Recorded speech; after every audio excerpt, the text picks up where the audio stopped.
Poisson. Il y est. Et bien voilà, on se retrouve une nouvelle fois sur l'Aubrac avec cette fois-ci une petite nouveauté. Donc je vais tenter ce plan d'eau que je connais bien. Maintenant, à force d'y aller, je vais le tenter en flotte tube hein, parce qu'il paraît qu'il y a quand même pas mal de fond. Donc c'est pour ça que j'ai pris mon bon vieux sondeur. On va essayer de voir si effectivement il y a des monstres qui sont cachés un petit peu en profondeur. Et on va chercher des poissons un petit peu plus gros que les précédentes sessions où on s'amusait un petit peu avec les perchettes. Là on va essayer de trouver la masta et puis pareil il y avait des petits brochetons en surface. Ouais. On va essayer de trouver les mamans brochées. Donc voilà, écoutez, on va essayer de se mettre en confiance tout doucement en recherchant les petites perchettes, histoire d'assurer de ne pas avoir fait ce chemin pour rien, pas capot. Et après on cherchera les plus gros poissons, les plus intéressants. Donc voilà, après c'est super, hein. L'Aubrac en flotte tube, ça claque. Je suis peinard, je suis tout seul, il n'y a pas un bruit. C'est 8h30 du matin. Par contre, c'est quand même un peu le parcours du combattant pour se mettre à l'eau avec un flotte. Parce qu'il faut pas mal marcher pour accéder au lac. Puisque c'est bien sûr c'est un peu sauvage, hein, donc c'est pas en bordure de route. Donc voilà, on va essayer de faire une belle session. Je suis là pour la journée. Et puis on va essayer de chercher du gros pour une fois. Allez, c'est parti.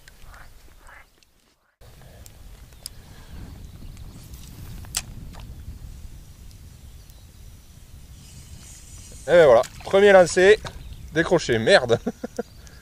Premier lancé, première perchette. Sur ce lac, de toute façon, la valeur sûre, c'est ça. C'est le Lucky Craft Area. Donc c'est un micro spinner. Voilà. Bon, je vais essayer de le voilà. Donc c'est un micro spinner, vous voyez. Donc de chez Lucky Craft. Et en 5,2 grammes, il en existe une taille plus petite, mais bon, je pense que c'est trop léger. En 5,2 grammes, et les perchettes, elles en sont folles. Et les truites, c'est pareil, quoi. Elles sont complètement débiles sur ce truc. C'est pas mal.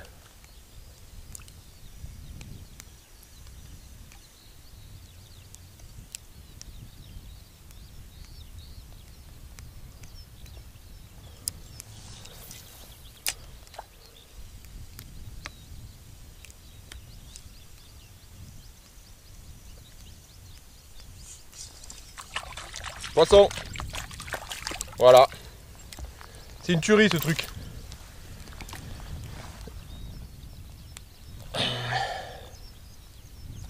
Hop. Tu te calmes. Aïe. Ah ben. Hop. Par contre voilà, c'est équipé d'un hameçon triple. Donc vu que les perches elles ont la bouche sensible et pour relâcher plus facilement le poisson parce qu'elles ont tendance à vraiment l'attaquer, vraiment le gober, il faut vraiment écraser les ardillons parce que sinon ça fait un carnage vraiment sur les poissons. Allez, on continue. Je sens que c'est une bonne journée là. Je sais pas pourquoi mais c'est une bonne journée.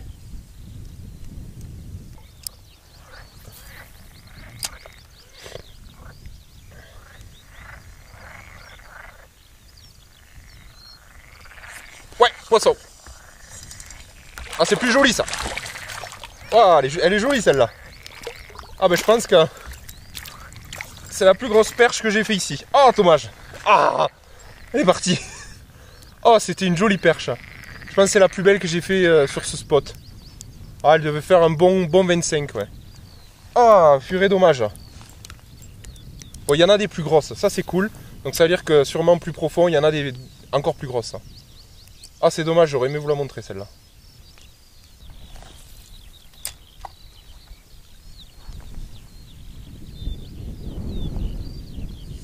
Ouais, poisson. Ah, enfin une jolie. Yes. Donc il y en a bien des belles. C'est cool ça.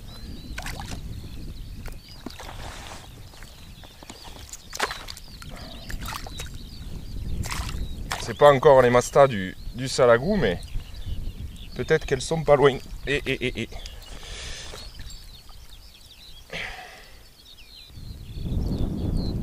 Voilà. Allez. Ouais, poisson. C'est un petit peu plus joli. Je sais pas non plus la panacée. Hop là. C'est une jolie petite perche. Voilà, c'est pas une perchette, c'est une jolie petite perche. Et qui s'est bien piqué là, putain. Allez.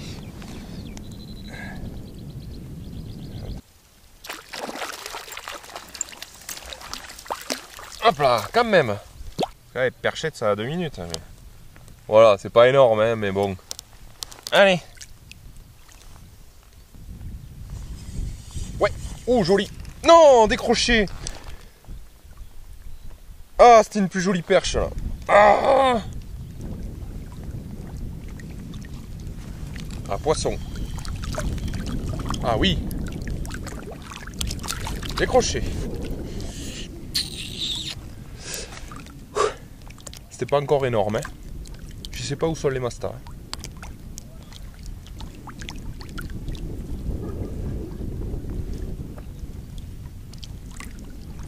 Ouais, poisson.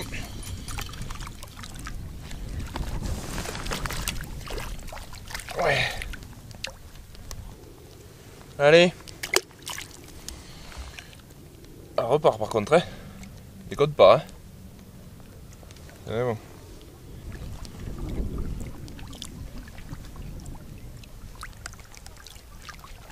Ouais. Ouf.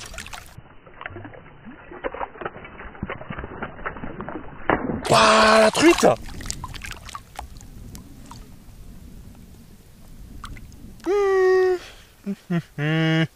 Eh ben pourquoi pas. Pourquoi pas. Mais celle-là, si je l'avais sortie, j'aurais été bien heureux. Elle m'a mis un départ à gauche, un départ à droite, arrive en haut, chandelle, au revoir. Oh. Les touches sont souvent violentes. Surtout quand c'est une truite. Oh, le truc de fou quand même. Une truite au jigging rap, là, ça m'aurait bien fait rire. Après, c'est vrai que Canada, tout ça, mais justement, les jigging raps, c'était fait exprès pour pêcher sous la glace. Et ils se pêchent beaucoup sous la glace, les grosses truites lacustres. Donc, ça m'étonne pas que ça marche, hein, mais c'est vrai que nous, en France, on n'a pas l'habitude de ça. On utilise plutôt pour les perches et les cendres. Le brochet, ça marche pas mal aussi, mais surtout les persidés, quoi. Certainement pas les truites, quoi.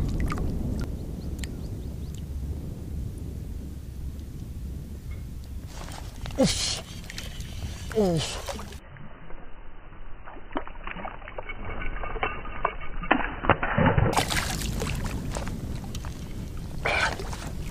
Ah voilà une truite. Oh, cette touche qu'elle m'a mis. Elle m'a mis une sacoche. Oh. Ah, mais c'est une truite arc-en-ciel et ça fait joli, ça fait plaisir d'en voir une. Avec de belles nageoires. Donc ça c'est une truite qui a été introduite ici il y a 1 an, 2 ans, 3 ans et qui s'est acclimatée. Et ça c'est top. Parce que ça fait des beaux poissons combatifs. Voilà. Jolie truite hein, qui fait ses... Ah, elle fait ses 30 hein. Allez.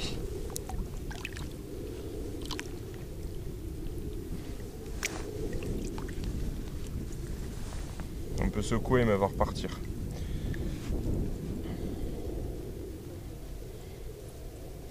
Allez hop, c'est bon. En fait elle s'est remise sur le dos là. Et puis pouf, elle est repartie. Donc c'est cool. Ouais, poisson.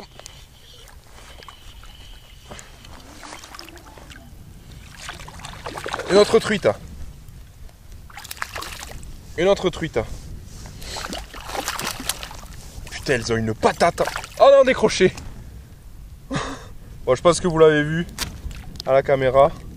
J'ai essayé de la fatiguer un peu avant de la mettre dans l'épuisette, parce que sinon elles sont indécrochables, elles bougent dans tous les sens. Mais du coup, vu que les ardillons sont écrasés, bien sûr, eh ben, elle est repartie. Bon, mais je pense que ça se verra à la caméra, donc voilà, c'est toujours ça. Elle était plus foncée celle-là. Donc pareil, une arc-en-ciel, mais lâchée il y a quelques années, je pense.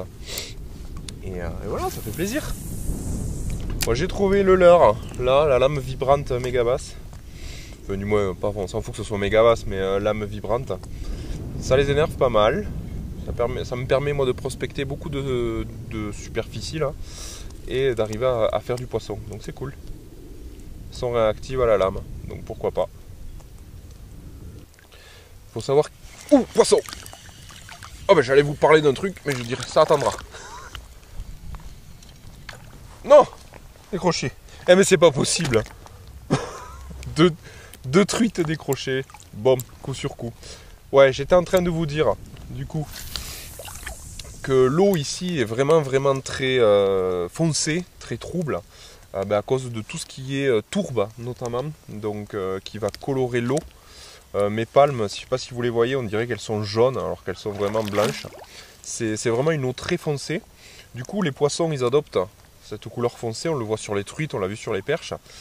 Et tout ça pour dire que ce qui marche aujourd'hui, et ce qui a toujours marché sur ce plan d'eau depuis que je viens, ce sont les leurres qui vibrent énormément, les leurres métalliques. Donc là, en l'occurrence, la lame vibrante, des flashs lumineux énormes et des vibrations dans l'eau qu'on peut entendre à 3 mètres. Autour, les poissons, ils peuvent bien le sentir.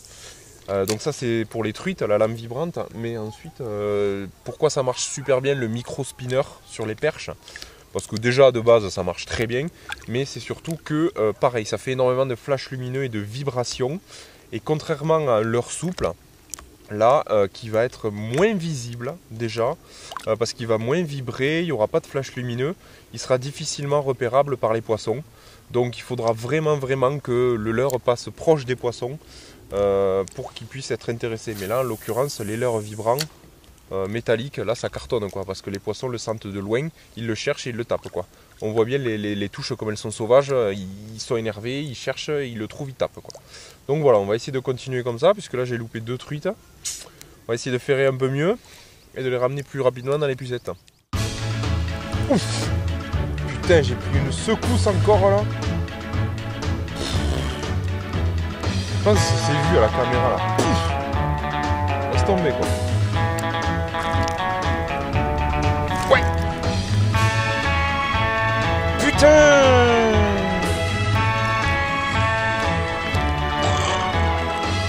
J'ai encore pris une douille, c'est encore une truite qui suivait, c'est sûr.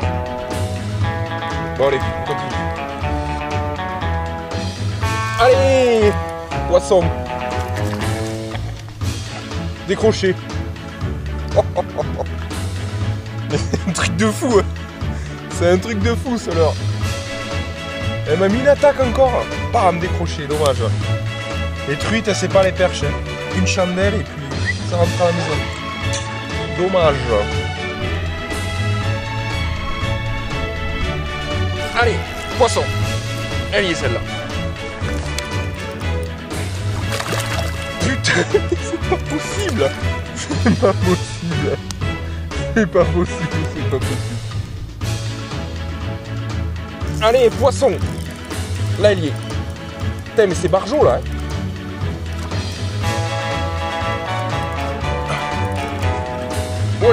Oh, mais putain, décroché encore. Mais c'est fou ça. Je l'ai vu partir là. Mais c'est barjot, putain, mais je mouline pas assez vite encore, mais c'est un truc de fou quoi. Elle m'a pas tordu l'hameçon, elle m'a pas... Putain, il y a 2 hameçons piquants méga basses, laisse tomber quoi. Elles sont trop malines, Après, c'est vrai que les hameçons doubles comme ça, c'est pas super. Il vaut mieux soit un triple, soit un simple. Parce qu'en fait, elles se piquent sur un en général et elles prennent appui sur l'autre pour se décrocher. Alors l'avantage s'il y en a 3, c'est qu'elles peuvent se repiquer sur l'autre, enfin voilà. Et quand il n'y en a qu'un seul, elle se pique une bonne fois pour toutes. Et au niveau de la courbure de l'hameçon, elle est tenue.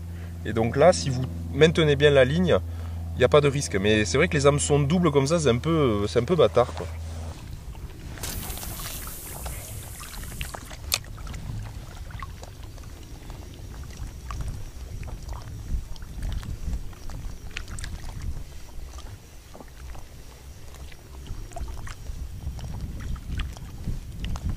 Encore une touche. Ça a mis un arrêt dans la canne, donc c'est une touche à un moment donné, c'est sûr. Je suis pas au fond.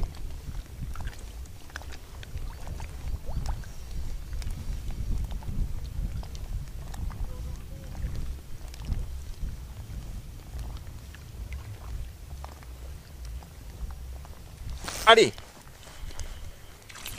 Yes. Ah, celle-là, je l'ai ferrée, quoi. Ah, putain, celle-là, elle partira pas. Ah, qui... Vous l'avez vu, au début, je l'ai dit, bam. Oh, tu te calmes, hein. Je l'ai dit, j'ai dit. Eh non, mais oh. Je peux parler ou quoi? Bon. J'ai dit au début, vous avez vu, la canne, elle attaque.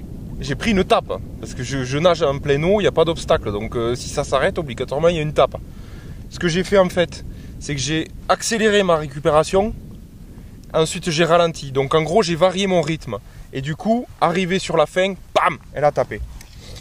Et elle s'est décrochée. Donc ça, c'est top. Vive l'épuisette. Tu vas repartir à l'eau, de toute façon. T'inquiète. Bon alors, préparez-vous. Parce que je suis pas sûr de réussir à la tenir longtemps. Parce qu'elle a les watts. Allez.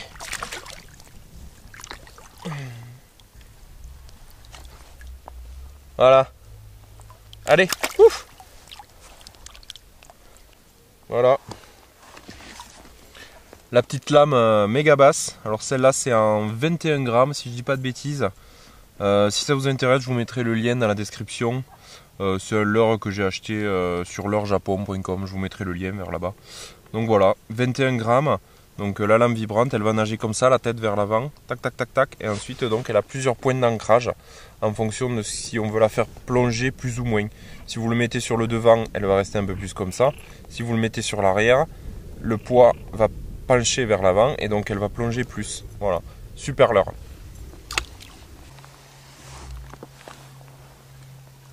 Ouais, poisson.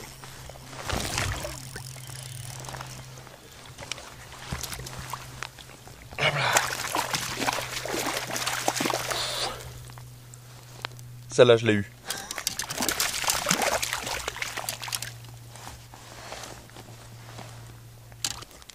Chut.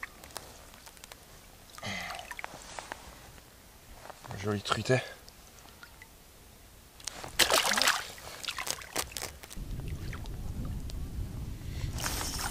Poisson.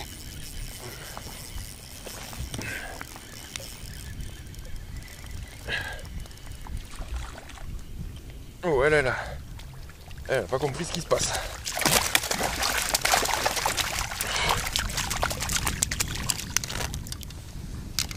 Ouf. Elle n'a pas compris ce qui lui est passé, ce qui lui est arrivé. Hein.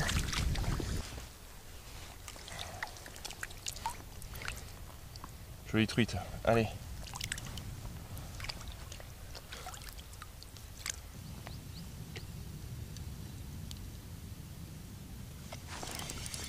Poisson. C'est plus petit.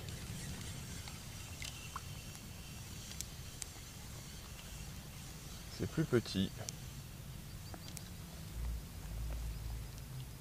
Oh, c'est une belle perche. C'est pas une truite, hein, on le voit la différence. Hein.